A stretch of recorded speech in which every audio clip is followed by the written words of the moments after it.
Out with the old and in with the new. The Ministry of Education is changing the way it makes its policies. This is after the launch of a comprehensive and all-encompassing National Education Management Information System, NEMIS. The system is expected to give timely, accurate and reliable data to support evidence-based policy making in the sector.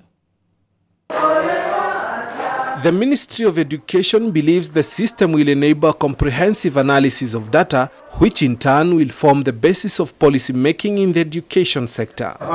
Speaking today at the conclusion of a 3-day media review workshop for county directors of education in Naivasha, Education Principal Secretary Belio Kipsang exuded confidence in the NEMIS system. The data will be processed for use in terms of policy decisions, in terms of resource allocation. It will also do so many other things. The biggest one that is the generation of the unique personal identifier. The system shall also be responsible for substantial aid in efforts towards assessing performance of education system and monitoring the equitable distribution of resources. It's a very good program because it's going to help to track pupils from one school to another school. We problem of pupils transferring from other places, they cannot know whether they're in school or not. So it's going to help us a lot in knowing whether these kids are in school or not in school. It will be easy because we have now a place where everybody will be directing their data. The data will be processed for use in terms of policy decisions, in terms of resource allocation, more so in question of resource allocation because we are all aware we spend almost 90 billion shillings on our free primary and free secondary.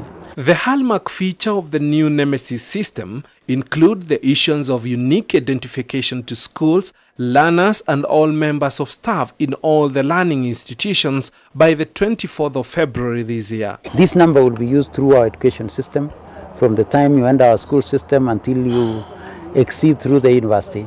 This is what will be used to identify you. The operational functions are now left to the principals, school heads and school managers who have been directed to log into the system and input data on their respective institution module before the 20th of February as well. The system will also see a loophole used by some school heads to charge exorbitant lunch fees.